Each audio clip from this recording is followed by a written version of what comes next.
ঈদের দিনে সংস্কৃতির কোনো কিছু অনুসরণ করবেন না। আগে বলি কি করবেন না। ঈদের দিনে গান বাজাবেন না।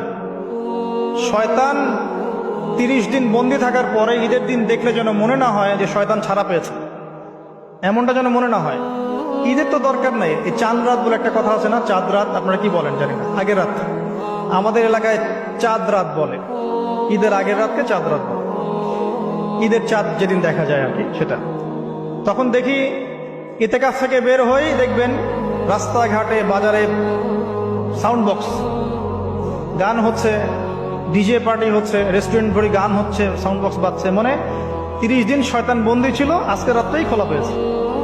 ভাবটা এরকম। ঈদের দিন এই কাজগুলো করতে যায় না। আতশবাজি করবেন না, এই পটকা টটকা ফুটাবেন না। বাচ্চারা, ছোটখাটো বাচ্চারা একটু মজা করতে চায়, সেটা আলাদা বিষয়, কিন্তু এগুলোকে ট্রেডিশন বানাবেন না। ঈদের দিনে ছেলে মেয়ে, গার্লফ্রেন্ড বয়ফ্রেন্ড রিক্সায় ঘুরবে না। ঈদের দিনে তারা একে অপরের সাথে দেখা করতে যাবে না। ঈদের দিনে সারাদিন ওই টিভিতে কি কি নতুন নাটক দিয়েছে, কি সিরিয়াল দিয়েছে, এগুলো দেখতে যাবেন না। রমজান মাসে আপনি কি কি শিখলেন? রমজানের সব শিক্ষা কি একদিনেই বিসর্জন দেওয়া লাগবে? রমজানের সব শিক্ষাগুলো কি ঈদের দিন বিসর্জন দেওয়ার জন্য ঈদ? ঈদের দিনে আপনি সকালবেলা উঠবেন, ফজরের সালাত আদায় করবেন, পারলে তাহাজ্জুদ পড়বেন, তাহাজ্জুদ পড়ে ফজর নামাজ পড়বেন, নামাজ পড়ে তিলাওয়াত করবেন।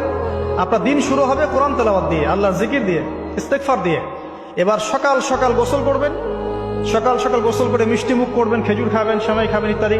নতুন কাপড় পরবেন, আপনার সামর্থ্য অনুযায়ী সেরা কাপড়টা পরবেন, আতর খুশবু ব্যবহার করবেন, সুন্দর করে গোসল করবেন। পরিবারের সবাইকে নিয়ে আপনি ঈদগাহে যাবেন, তাকবীর দিবেন, আল্লাহু আকবার, আল্লাহু আকবার, লা ইলাহা ইল্লাল্লাহ, ওয়াল্লাহু আকবার, আল্লাহু আকবার, ওয়ালিল্লাহিল হামদ, আল্লাহু আকবার কাবীরা, ওয়ালহামদুলিল্লাহি কাসীরা, সুবহানাল্লাহি বুকরাতাও ওয়া আসীলা। তাকবীর দিবেন, ঈদগাহে যাবেন। যারা খতিব, যারা ইমাম, তারা নামাজ পড়াবেন। ঈদের খুতবা হবে, ঈদের খুতবায় রমজানের শিক্ষাগুলো আবার স্মরণ করিয়ে দেওয়া হবে। তো এগুলো আমরা সারা বছর ধরে রাখতে পারি, আমরা যেন ভুলে না যাই। এবং ঈদের দিন যুব সমাজ, যুবতীরা যা করে, এই যে বিনোদনের নামে প্রিন্ট মিডিয়া, ইলেকট্রনিক মিডিয়া, এগুলো থেকে সতর্ক করতে হবে।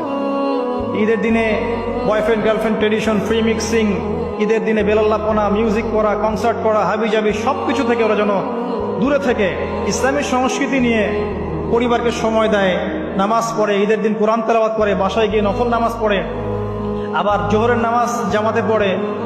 ঈদের দিন ঈদের নামাজ পড়েছে, জোহরের নামাজে নাই, এমন যেন না হয়। জোহর জামাতে পড়ে, আসর মাগরিব এশা জামাতে পড়ে, আত্মীয়দের বাসায় বেড়াতে যাবে, খোঁজ খবর নিবে। অসহায় যারা ঈদ করতে পারছে না, ওদেরকে সাদাকাতুল ফিতর দিবে, হাদিয়া তোফা দিবে। অনেক কাজ আমাদের। আমাদের আনন্দের উৎসবগুলো কিন্তু ভোগবাদী না, বরং ত্যাগবাদী। আমরা কিন্তু অন্যকে নিয়ে আমরা আনন্দ করতে চাই। আমরা রমজানের 30টা দিন না খেয়ে থেকে সম রেখেছি, আত্মত্যাগ করেছি, তারপরে খুশি করছি। অন্যদের মতো নয় যে খালি ভোগবাদী দর্শন, এমন নয়। جزاك الله خيرا. جزاك الله خيرا.